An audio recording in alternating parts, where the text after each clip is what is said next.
মা মা এরে এদিকে আসো, শুনছো তুমি?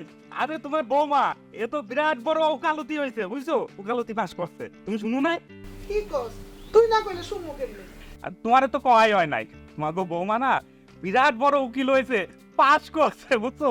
এখন থেকে ওই কোট পিন্ডা কোর্টে যাইবো, বুঝছো? কালো কোট পিন্ডা। তুই অনেক খুশি হয়েছিস না বাবা?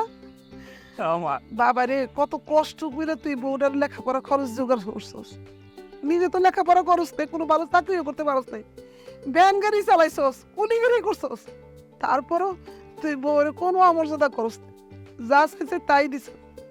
কিন্তু বাবা একটা কথা কই, যত টাকাই তুই খরচ করলি, তো এই বোনটার পিছনে যদি একটু খরচ করতি তাহলে মনে হয় একটু বেশি ভালো হইতো। মা, তুমি এটা কি কইলা? আমার বোনটা কি আমি ভালোবাসি না কও? আরে আমার বোনেও আমি মনে করো যে উকালতি করাবো, বুঝছো? বিরাট বড় পাস দিব আমার বোনেও, বুঝছো? আর তুমি তো জানো মা, আমার স্বপ্ন ছিল আমি কালো কোট পিন্দা কোর্টে যাবো, কিন্তু নিজের স্বপ্ন তো আর পূরণ করতে পারি নাই, বাবাটা অকালে চইলা গেছে। তাই এখন আমার বউরে দিয়া আমার স্বপ্ন পূরণ করতেছে। আর দেখো মা, নতুন শাড়ি আনছি, বুঝছো? এইটা পিন্দা আমার বউ কোটে যাইবো। এখন তার যে সে কাপড় পরে যাইতে পারবো না, তাই না? তুমি এইরকম এখানে তো চিৎকার চেঁচামেচি কিসের? আরে বউ, তুমি পাস করছো না, এই খুশিতেই তো চিল্লাইতেছি, বুঝছো? আর দেখো আম্মা বইনে কত খুশি হয়েছে। আর হ্যাঁ, এই যে তোমার জন্য নতুন শাড়ি কিনছে, বুঝছো?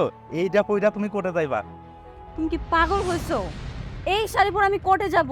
এরকম একটা সস্তা পুরান শাড়ি দেখাচ্ছে। আচ্ছা, তোমার কি কমন সেন্স বলতে কিছু নাই? একটা দামি একটা শাড়ি আনতে পারো নাই? এত নরমাল শাড়ি পরে কি কেউ কোর্টে যায়? বৌমা, তুমি সব কি বলতেছো? তুমি কার কি বলতেছো? তুমি কি বুঝতে বলতেছো?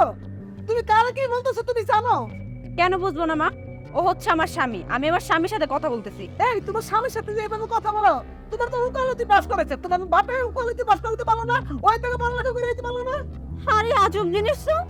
আপনাদের সংসার আমি এসেছি, আপনার ছেলে আমার সব করাবে। বাবার বাড়ি কেন করাতে যাবে?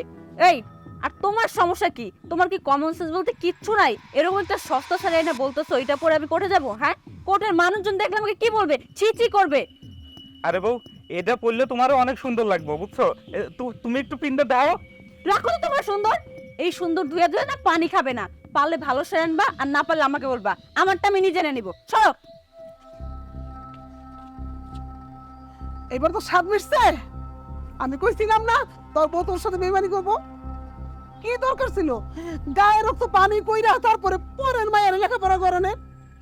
তার সেই তোর বোনডারেও লেখাপড়া করি, ও অন্তত তোর সাথে বেইমানি করতো না। কত কষ্ট করে কত আল্লাহ তুই কাপড় টানছিস, কি করলো? তোর মুখের উপর সুইরা ফেলাই দিয়ে চলে গেল। তুই তো লেখাপড়া করছে, তোর কি দরকার ছিল রে? হ্যাঁ, তুই নিজে থেকে একটু খেয়াল করতে পারলি না?